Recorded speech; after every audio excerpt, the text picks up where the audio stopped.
Hello everyone and welcome to an analysis of dance where we discuss the movements and debuts of the Billboard dance charts in immaculate detail with in-depth reviews of each debut each week. So last week was one of the most headache-inducing things I've had to cover in recent memory, with two different controversies that both had really frustrating outcomes, and really it was the sort of thing that just gave me a complete headache to get through. So just our luck that Billboard decided to at least fix one of them, although considering recent events I expect that will probably be reverted sometime soon. I'll discuss that particular case later on, and let's just say the aftermath of all this has been a complete mess, and really it's all circling around a song that had potential to be absolutely huge and got wasted here. But otherwise, with a lot of other big important news this week, it doesn't really surprise me that this week turned out as busy as it is, but honestly it's pretty good all things considered. I actually really liked it. And that starts with the top 10 on Hot Dance, where we actually got the return to number 1 of No Broke Boys by Disco Lines and Tinashe, which yes is only really here because radio was just about hit its peak. It's on its way out there quite considerably right now, so I expect this will probably end up falling pretty considerably, but even with that,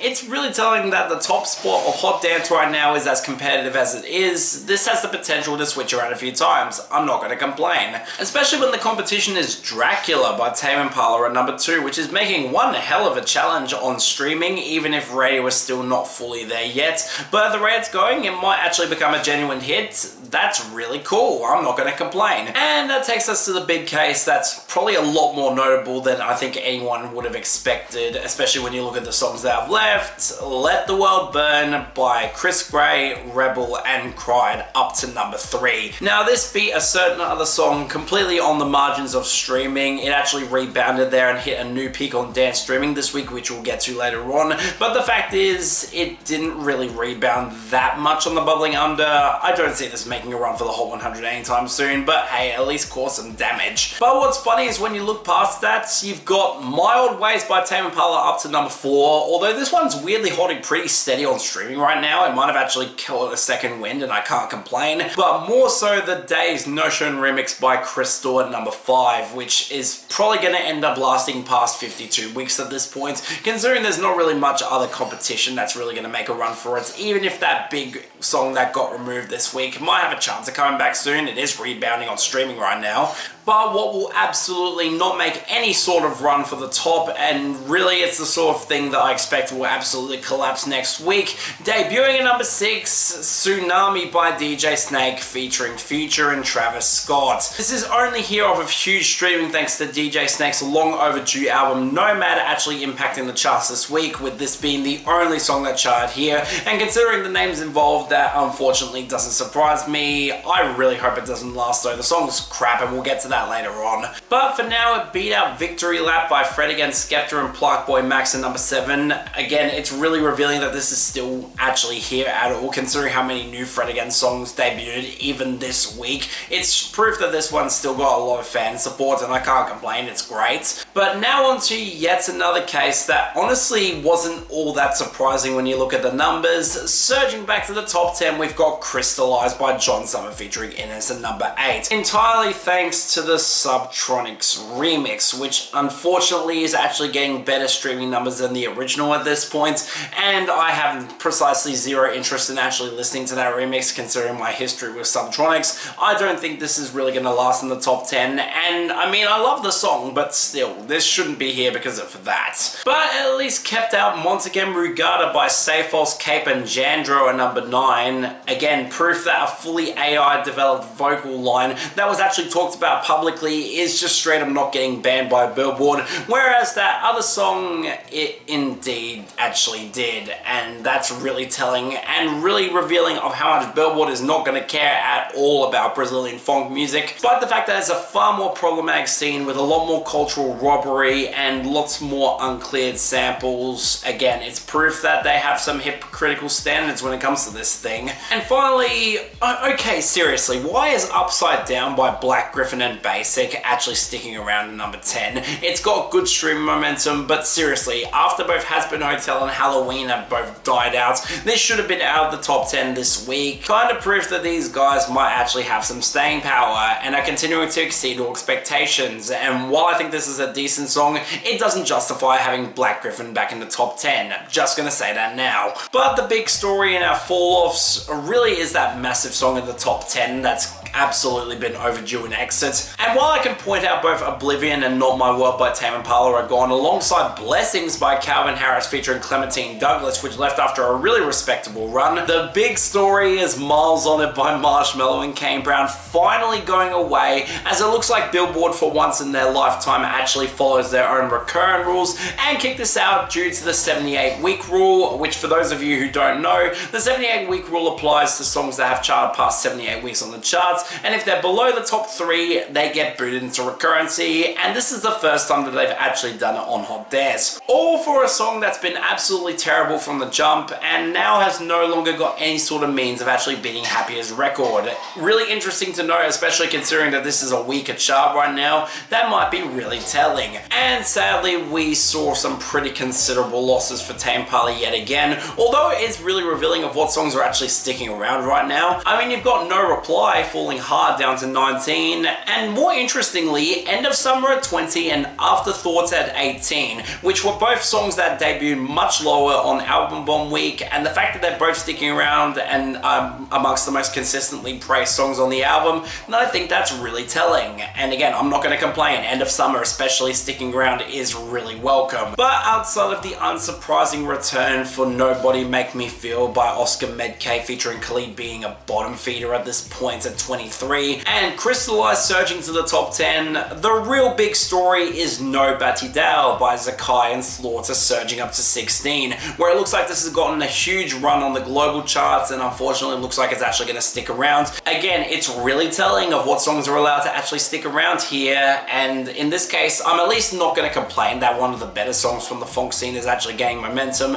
but even with that, there's no reason for this scene to stick around at all. If we're going to be consistent in removing songs that blatantly infringe copyrights, we should be kicking all of these off too. But okay, 5 debuts here, and they all kind of really surprised me, starting off with number 24, Talk of the Town by Fred Again, Sammy, Virji, and Reggie.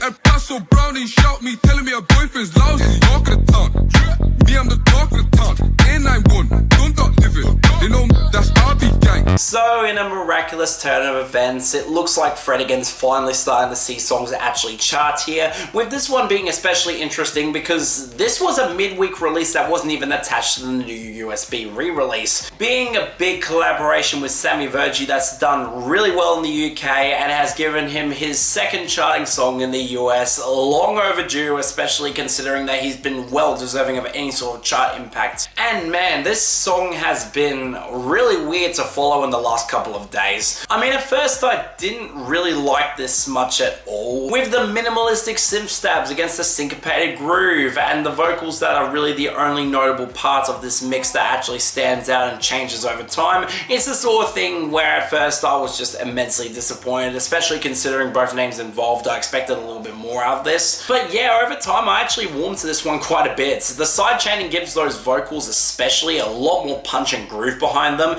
and the minimalistic synth production actually does work well in conveying that darker atmosphere. Honestly fits really nicely into a club setting, and I can absolutely see why this has become one of the biggest songs from this rollout. And when you have that really unique atmosphere that goes back towards the old school 90s sound that Fred Again's been nailing really consistently as of recently, yeah, it actually grew on me a considerable bit. Definitely not the best thing that either act can do, and especially after their recent release, which was yet another collab between these two, I don't think this is anywhere near as good. But with all that in mind, and the fact that Sammy Virji has delivered much better songs from Same Day Cleaning, this is really solid regardless. Really good song, give it a bit of time, it might actually grow on you too. Number 17, With Your Love by ILLENIUM and Ryan Tedder. Really lost my life, lost but I found it with your love. I found it with your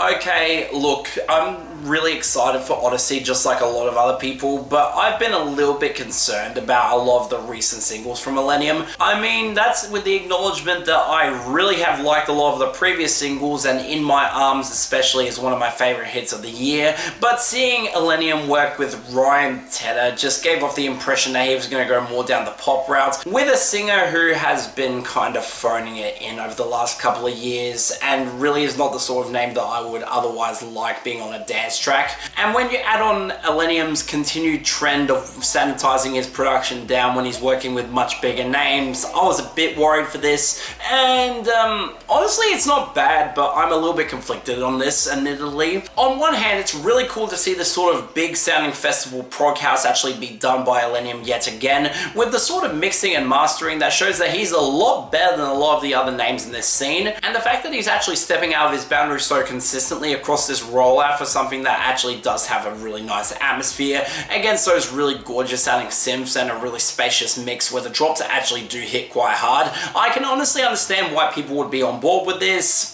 Problem is that said drops actually remind me way too much of 2013 to 2015 era David Guetta, which yes, he had his moments back then, but nowadays a lot of the material from that era is just unlistenable to me when it's not badly dated. And in this case, yeah, this also sounds a little bit too dated for its own good, and it doesn't really have the most satisfying of melodies driving the entire track. Shame too, because Ryan Tedder actually delivers a decent vocal performance here where it sounds like he actually cares. Given production that doesn't feel this behind the times, and I would actually be fully on board with this. I really like his vocal performance here. But for me, I mean, I don't think it's bad by any means, but I don't really think this fully works for ILLENIUM. He's a lot better when going towards a much more atmospheric and emotive sound, and this just doesn't hit in the same way. Not bad by any means, but yeah, it's a lesser single. It happens. Number 15, Beto's Horns Fred remix by Fred Again and Catriel and Paco Amoroso.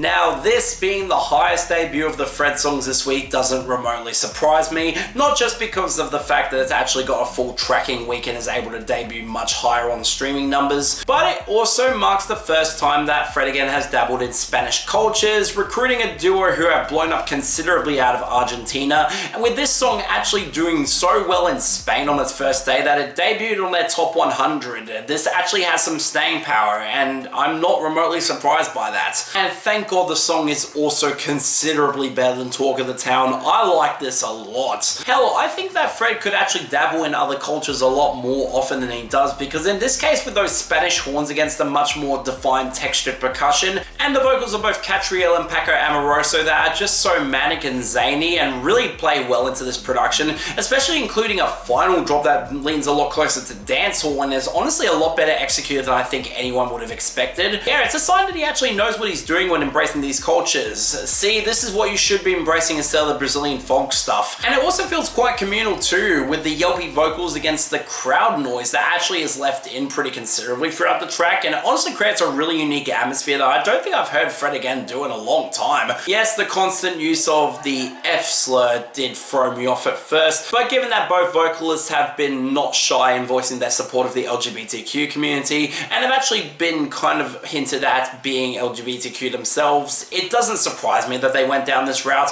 Honestly, it feels more like something to trigger the sort of audience that would not be on board with that sort of thing and piss them off in the best way possible, and I honestly get why they do it here. It's very provocative in a really fun way. I should also mention the Ezra Collective remix that came out alongside this, which increases the big band elements and doesn't really have any sort of texture percussion in the same way, kind of just building up to a really nice jazzier sounding track. And while I don't like it as much as the original Fred remix, I absolutely get why it's done as well as it has. It is really solid, and I'm not going to complain about more jazz leaning stuff from Fred at this point. So yeah, this is great. Definitely one of the best songs from this USB rollout, and I can only hope it actually sticks around. It's got the momentum and the backing from the Latin community to actually do so. Let's see how this goes. Number 14, Miss Your Body by Nate Band. I'm talking through the night, yeah, miss you by my side. Need your body on mine. Just tell me we're alright and you're coming back. Okay, wow, I think one of the most overlooked aspects of 2025 has been the much needed breakthrough of new artists from some really interesting scenes across the world right now. And especially after the days Notion Remix got as popular as it did, a lot of speed house breakthroughs were inevitably going to happen. And between Jiggits and now this guy, who is an LA-based producer who's been building a lot of momentum over there, with his second single Drugs I Like blowing up considerably on TikTok and having over 20 million streams as of recording this, it doesn't surprise me at all that his new single that came out only a few weeks ago is actually able to chart here for the first time. And given that this came out under the label 30 Knots, most notable for signing names like Nicky Yor and Daniel Allen, it doesn't remotely surprise me that this is actually blowing up. Geez, an organic speed house track actually gaining traffic. And yeah, to the surprise of nobody, I actually really like this. In fact, this might be one of the most promising breakthroughs that I've seen in recent memory. I mean, it's pretty straightforward for this scene, going for a much more bass-heavy sound that honestly distinguishes itself well from the UK side of things, especially in the bass mixing where it's got more of a wavering mid-heavy sound to it that honestly stands out a lot. Both this and Tell You Straight have a very distinct style that you can tell apart from a lot of the UK speed house hits. And when you have those really nice sounding synths and some drops that are sharply paced at only just over 2 minutes, it doesn't surprise me that TikTok is on board with this guy. He's got a really good knack for making this sort of concise sounding mix. And I love the darker club rave vibe this is going for. It's already showing up a lot in that circuit and it goes off in that setting. I absolutely get the appeal there too. So yeah, great little track. Let's hope that it charting a bit later on after it was released means that it's actually going to stick around. We could really use some unique scenes like this getting some mainstream traffic in comparison to more folk music. So yeah, this is great, worth hearing, and I hope this guy charts again soon. Number 6, Tsunami by DJ Snake featuring Future and Travis Scott. Codeine and a Rex, Robyn red, have my way with the sex, have my way with the Rex, have my way with the Rex, have my way with the next. And on the other end, man, talk about a massive nosedive going from a newcomer to this. Seriously? I mean, I had precisely zero interest in listening to Nomad. All reviews pointed to it being boring and mediocre at best. And considering that both You Armor High and Tekka are on there, despite being thoroughly mediocre, I had no real interest in checking out the album. Although in this case, I'm not remotely surprised this is the biggest song that's debuted from the album. The Future and Travis Scott guest features will ensure some level of attention, and while the streaming numbers are absolutely plummeting on this thanks to the very negative reception this has gotten, for good reason, it doesn't surprise me this debuted this high to begin with, and yeah, this absolutely blows. I mean, it's really telling that in the most recent case of 2 different songs being clipped together as one, with both Future and Travis Scott kind of being pioneers in this regard and collaborating for the first time together regardless of Drake, it's really telling that their fusion this time around sounds this awful because, yeah, this production is terrible. Future's vocal mixing is hot garbage as he spews the most generic hype man content possible, with rhymes that don't sound remotely consistent and vocal mixing that is also completely inconsistent across the entire track. It makes no sense why he sounds this slurred. And Travis Scott sounds so disinterested as he tries to replicate Playboy Cardi squeaks that just get annoying in record time. His verse is terrible here too. And if that wasn't bad enough, the production behind them is just a complete disaster. The blaring horns that sound so ear-piercingly close to the mix that just completely destroy any sort of atmosphere this is going for, all against a horribly mixed rage beat that has next to no bass to speak of and can't even go hard in a live setting. This would just sound terrible in that setting, and the sort of thing that would encourage people to not start any sort of circle pits. And when the beat changes to a slower and admittedly a little bit heavier beat that goes for a lot more of a spacey atmosphere with some floating synths that try to replicate what Travis Scott was doing on Astro World at least 7 years ago. Yeah, not only does it sound incredibly dated, it's proof that DJ Snake's ability in trap music has been consistently underwhelming, and the fact that he's still going to this in 2025 is really revealing of how behind the times he is. So yeah, it's the sort of disaster that you rarely actually see chart here that's genuinely interesting to talk about, but for me, yeah, this is a complete disaster across the board, and the fact that it's already collapsing on streaming despite coming from 2 of the biggest names in rap music right now, I think that's really telling. So yeah, skip this one at all costs. This song is horrendous and not remotely good. I mean, thank God dance pop had some interesting movements, but seriously, there were no new debuts here, although we did see some returns that at least imply some interesting stuff moving forward. I mean, yes, how it's done by Huntrix is obviously going to stick at #1, but the weaknesses are starting to show with it, as the movie's starting to finally lose some traction on the Hot 100. It feels a bit overdue there. Hell, the aftermath of Halloween caused some songs to actually stall out pretty considerably, like The Dead Dance by Lady Gaga at #5, which seems to be stalling out on Radio 2. I'm not going to complain. And in our 2 comebacks, well, I'm honestly not going to complain about 1-800 by BB No Money and Iron Mouse coming back at 15, although you'd think that would have actually come back with the album Impact a few weeks ago, but hey, I guess it's actually getting a late run now. And Midnight Sun by Zara Larsson actually came back to 14, where again, as I said last week, this is getting a viral moment. It looks like it's actually going to stick around on streaming too. That's really welcome. It's one of her best songs in a while. And hey, dance streaming actually saw some stuff happen too, although again, it wasn't in the form of any new debuts in particular, but it at least showed some promise. And it's really a result of Halloween losing, especially when you get to our songs that lost out considerably. Hell, Gaga saw both The Dead Dance and Abracadabra leave the charts for good, which I think is really revealing, especially when the latter one isn't even that Halloween themed at this point. But yeah, outside of It's Okay, I'm Okay by Tate McRae rebounding yet again to 11, expect this to jump up again next week thanks to the re-release of So Close for What with the deluxe tracks, as much as I don't really want to talk about any of those. The real story here is the large amount of comebacks across the board. I mean, you have bottom filler like Closer by the Chainsmokers featuring Halsey at 15, and Poker Face by Lady Gaga at 14,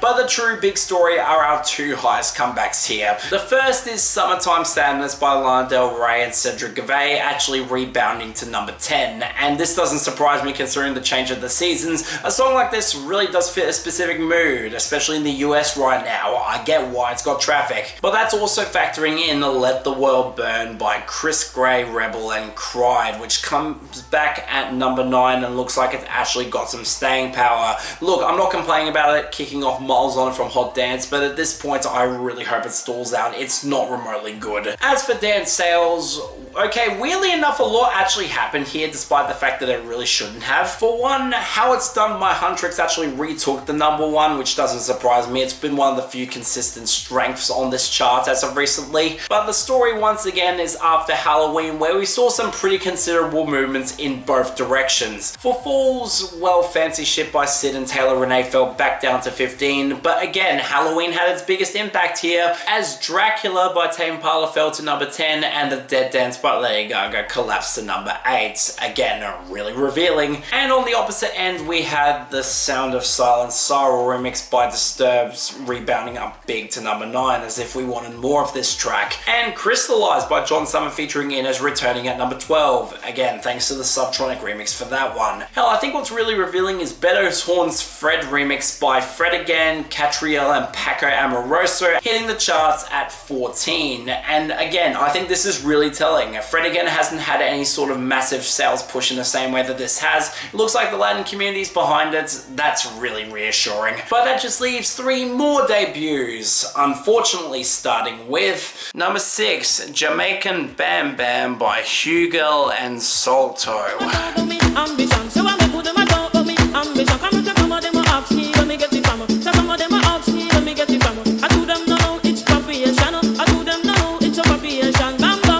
Okay, seriously, can we just all as a collective society agree that HUGEL's material has just gone completely downhill this year? I mean, Loosen Up was already enough to deal with on Dance Airplay, where this somehow, unfortunately, will actually make the top 20 of the year-end list, which is an absolute crime. But now we have a song that samples the classic Sister Nancy song, Bam Bam, which also got sampled on Kanye West's Famous back in 2016. And man, it's really making me feel like he saved his best best material for 2023 and 2024 because this is really not good at all. I mean, seriously, you can't even make it a unique percussion line. You have to rely on cooling dance rhythm to get any sort of actual momentum here. A sample. I mean, I can at least appreciate them using an authentic rhythmic style, even if that specific rhythm is from Jamaica and not actually from Africa. So again, it's a bit of a cultural whiplash here. But the long build up to such an underwhelming payoff really did frustrate me considerably.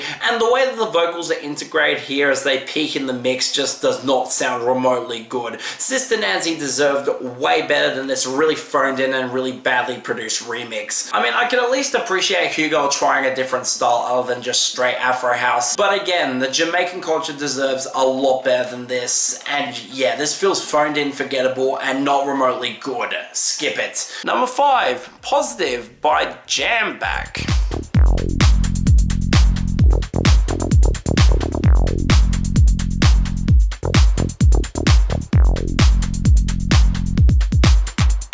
Another week, another tech house song driven by sales. This one at least catching my interest because again, it's on the label Circo Loco Records, who have been one of the most consistent names in terms of quality. I'd certainly take them over names like Nervous Records or Experts Only, and in this case this proves my point because this is also really damn good. The house groove has a lot more of a driving tempo against some really unique bass production that creates a much more old school aesthetic than you'd expect out of this label, but also manages to fit nicely into modern sets where I can absolutely see the sales support behind this and why it debuted so high. And honestly, in terms of nailing that atmosphere and having the sort of really flaw-free sort of song that this is, it really does work well for me, and once again proves that Circo Loco Records has a much higher ceiling compared to a lot of other tech house leaning labels. There's a reason that I consistently praise them the most on dance sales here. I mean, it's not very distinct in the grander scheme of things, but for this genre that's been phoned in a lot recently, yeah, I'll take this. Really damn good song. Number 3, Dopamine by Robyn. As the very first time, nothing's ever gonna taste just as sweet as when it is just out of reach. I never thought I would actually get the chance to talk about Robyn properly on this series. I mean, I'm aware that Robyn's been charting a few times since I switched over to the new format, including Dancing on My Own, which is a classic alongside a lot of the Body Talk album, and her collaboration with Jamie XX last year was absolutely excellent. But for me, I have really complicated thoughts on her music. A lot of the time, it doesn't really stick that much deeper for me, and in the case of her recent singles, Outside of Life, it hasn't really resulted in music that I've found remotely interesting. I mean, Honey's a fine enough album to return back in 2018. It has its moments, including Missing You, which is an excellent song, but for me it's not consistent enough to be something that I want to return to, and considering the inconsistent quality of her material recently, yeah, I had mixed opinions going into this, but honestly, this was a really welcome surprise for me. It's pretty solid. More of a pivot back to her classic Body Talk era with the muddy synth bass against a much more driving synth pop groove that's honestly sounding a lot better than it did back in the day. Undoubtedly a little bit unusual for Robyn at this point, and I don't think it fully comes together. Again, it has the emotional distance that I have with a lot of Robyn's material, which is very much a me thing. But honestly, for a song that's so focused on this sort of chemistry and driving force that's pushing this relationship forward and making her feel all hot and heavy, it doesn't surprise me that with production that drives this much, it does work for a lot of people, and I can absolutely see the appeal there. Not one of my favorite things she's done by any means, but for me, yeah, this is rock solid. I don't mind this. Really solid track. And to end it off, oh boy, the headache from last week actually managed to impact Mediabase. Just lovely. But yeah, before we get to that, our top 10, where Ocean by Calvin Harris featuring Jessie Reyes actually managed to hit number 1. And I mean, I'm really happy to see it get here. It's still a genuinely excellent track. And considering that it got absolutely robbed on the main charts, I'm at least happy it's doing well somewhere. It's really long overdue. But really, it was gonna get there because Superpowers by Telecast and Oaks just wasn't gonna last as it fell down to to number 2, although it didn't lose as many spins as I expected, so it might actually have some staying power. That's welcome.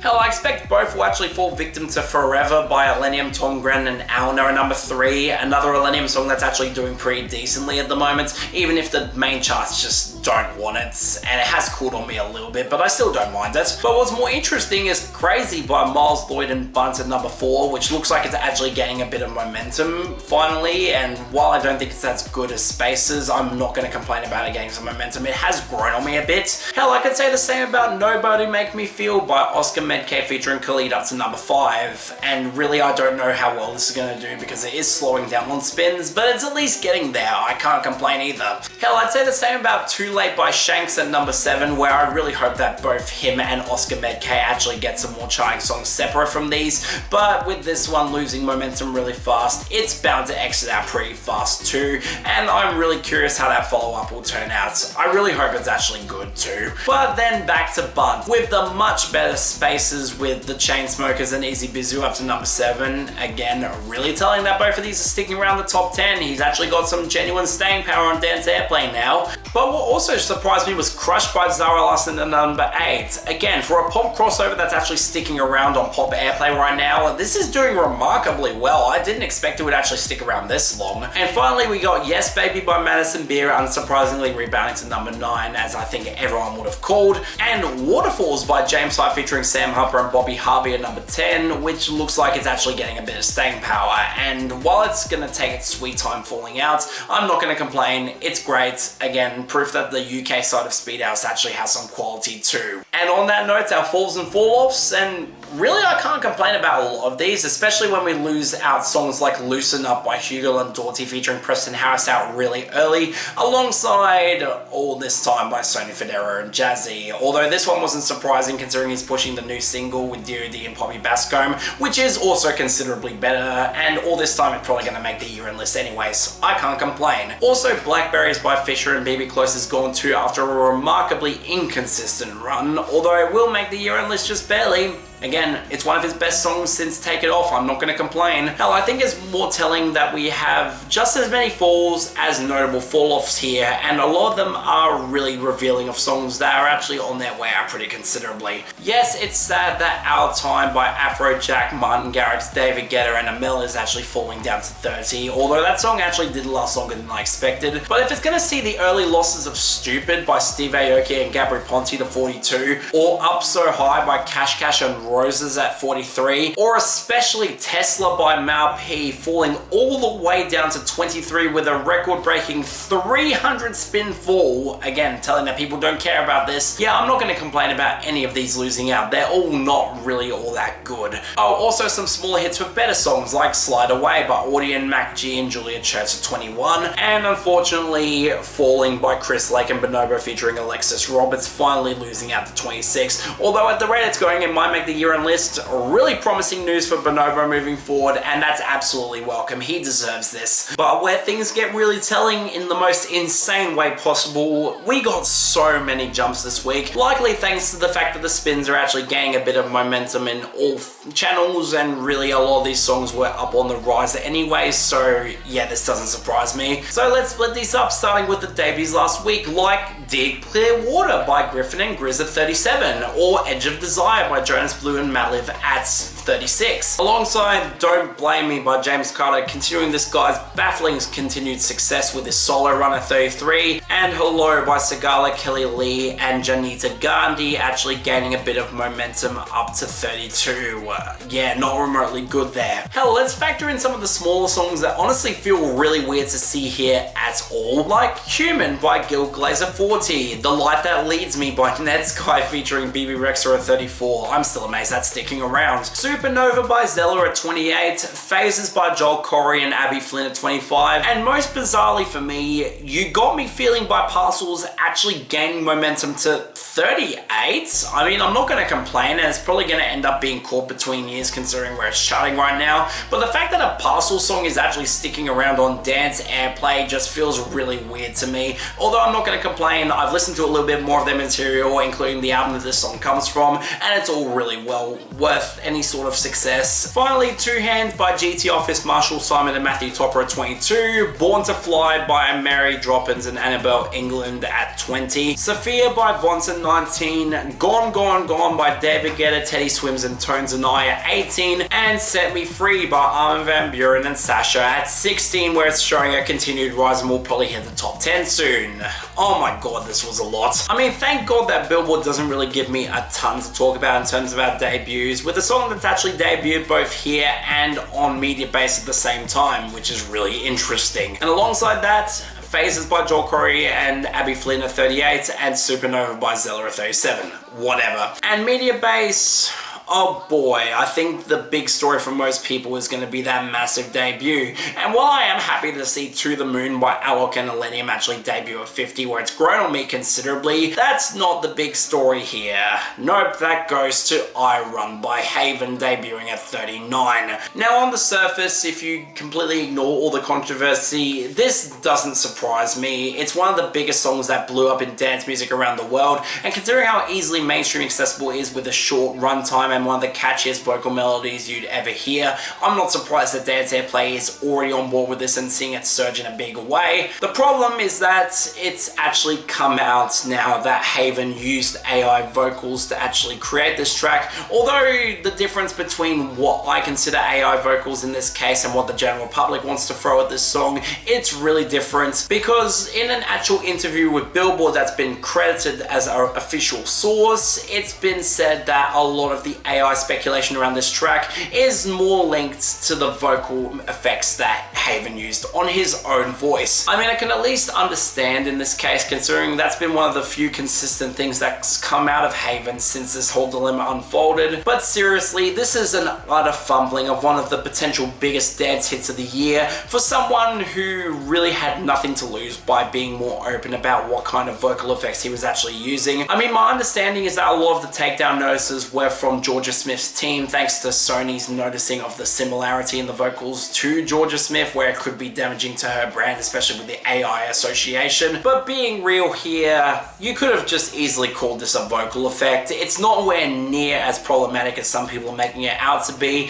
and while it does suck that real vocals were not really considered here at all, the fact is, this is a commonly used effect that a lot of your favorite artists have actually used at some points. This isn't something that should be relegated to just Haven. I mean, seriously, there are a lot bigger problems in the scene than that, with cases like Zania Monet or especially Rusted Edge that are both charting legitimate songs at the moment, where Billboard is casually just ignoring the fact that they're completely AI generated and go against all sort of copyright infringement notices, which is the main thing that they took down I Run for. Although, in an interesting turn of events, it looks like Haven's actually re-released this song with real vocals courtesy of Caitlin Aragon, where the video that showed her covering the song with an eerily similar vocal tone to the original AI generated vocal, it was one that blew up considerably and enforced the fact that it really was a waste of time even going down the AI route. You could have easily gotten someone with a small name but a big platform elsewhere and got them to sing this instead. Now, with that in mind, the song has actually been released back on streaming services as we're recording this, and at this point Billboard seems to be withdrawing the song from actually charting rather than outright banning it, where I can at least give them a little bit more credit than the UK singles chart company OCC did, where I still think that they jumped the gun a bit too early, considering that nothing really was public and people really did not need to know otherwise. And while I don't think that the re-release is as good, because the Americanized diction of the singer in question just doesn't really fit this mix as much as it should, considering it's very UK coded. I mean, I don't ultimately think it's bad, and at this point, with actual moral reasons to listen to this, where I can actually see why people are bouncing back on board with this, I can see this maybe having a chance at charting again, although the controversy might have actually killed this off for good on the main charts. That's a damn shame, especially with him actually following moral rules now. And while I could be sympathetic considering that Haven's a newcomer,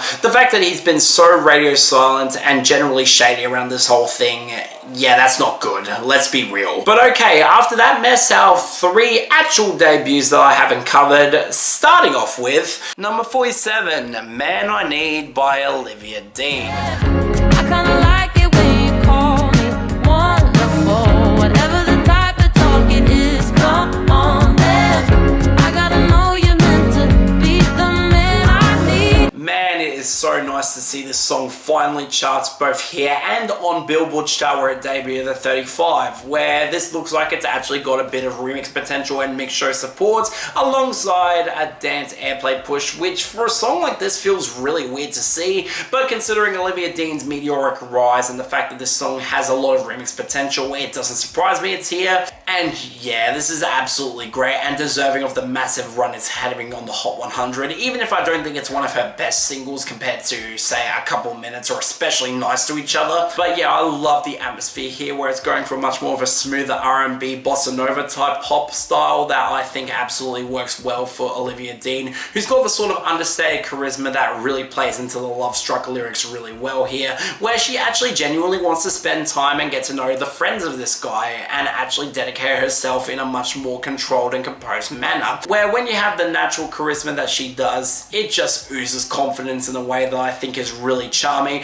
especially when you have this production that sounds absolutely gorgeous with those guitars and the much more smoother atmosphere that's really relaxing but also incredibly catchy with those vocal melodies. And for a song that's this love struck, yeah, it just nails the vibe for me. I really like this. Great track, really glad to see it becoming a hit, and really I hope at least some more from her charting here soon, because I love to talk about her other singles. They are just as good, if not better than this. But yeah, this is great. Worth hearing if you somehow haven't already. Number 46, Sugar 2025 by Robyn Schulz featuring Francesco Yates. Ultimate feeling, you got me lifted, feeling so gifted. Sugar, how you get so fly.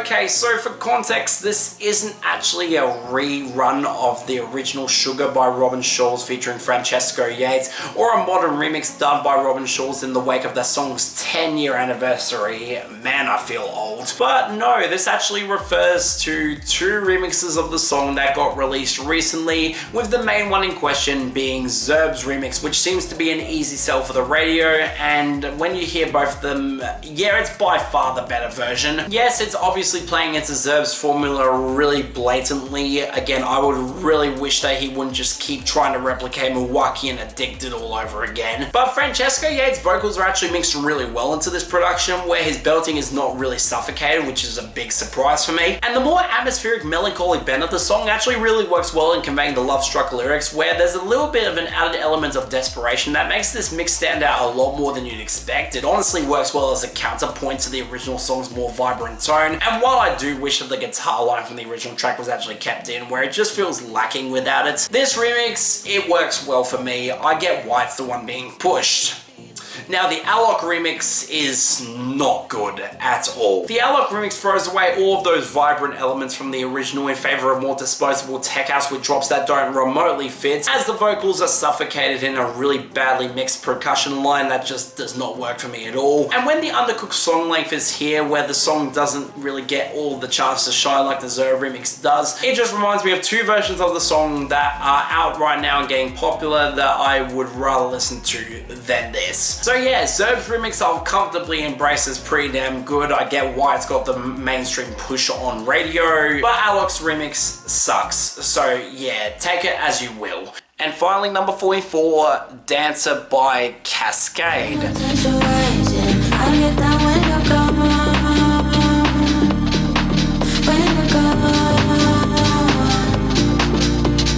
Man, it's so nice to have a consistently successful name across the decades that's also got a really consistent quality across the material, where I argue that Kaskade hasn't really slipped at all in the last couple of years, and honestly the material has just gotten more and more interesting as he's gone on. And in this case, with the song being released to Monster Cat and also being the sort of solo track that I was really looking forward to from Kaskade, I had a lot to look forward to here, and yeah, unsurprisingly, this is honestly excellent. I actually really like this a lot. It's definitely closer to that piano house sound that's seeing a resurgence recently, and while I do think it's a little bit generic by Kaskade standards, it's honestly got the sort of high quality production that proves why he's stuck around as long as he has. Sharper percussion against really smooth mixing that creates another really spacious atmosphere, where between this and State of Mind, he just nails that summer ready vibe. And while I don't know how well this will work in the winter context, considering that this sort of song does doesn't really fit into the season all that well. I mean, it's got a very easy dance floor feeling sound to it, and especially when you add on those vocals and the vocal chops that have a much more melancholic bend to them, it could honestly work in that same regard too. I don't think this is a lost cause in winter. For a song with this title too, it nails that dance ready sound, and again proves why Kaskade is one of the best mainstream stays from dance music. And yeah, this is genuinely great. I really hope it sticks around, and considering Kaskade's run in recent years, I think it will. That's great to see. And honestly, after all this, really solid week, to the point where I really have struggled to find the best here. I mean, for best, I'm honestly gonna give it a tie between Dancer by Kaskade and Beto's Horns Fred remix by Fred Again, Captriel, and Paco Amoroso. With Honourable Runner-Up going to Miss Your Body by Nate Band, although Man I Need by Olivia Dean was really close behind it. They could have easily switched around at any point. And for worst, I mean, I was tempted to give it to Jamaican Bam Bam by HUGEL and SOLTO for just insulting on a classic Jamaican track, but it's only getting Dishonourable Runner-Up because Tsunami by DJ Snake featuring Future and Travis Scott is just a runaway worst. That song is terrible, and I really hope it doesn't stick around. Next week, yeah, I got barely anything of note here. It might be nice to see Dopamine charts on the main charts, but realistically, the only thing that's really likely is a mini FKA Twigs album bomb on Dance Pop. That could be interesting to note. I wouldn't mind if that happens. But yeah, that's all for this episode of an analysis of dance. See you next time.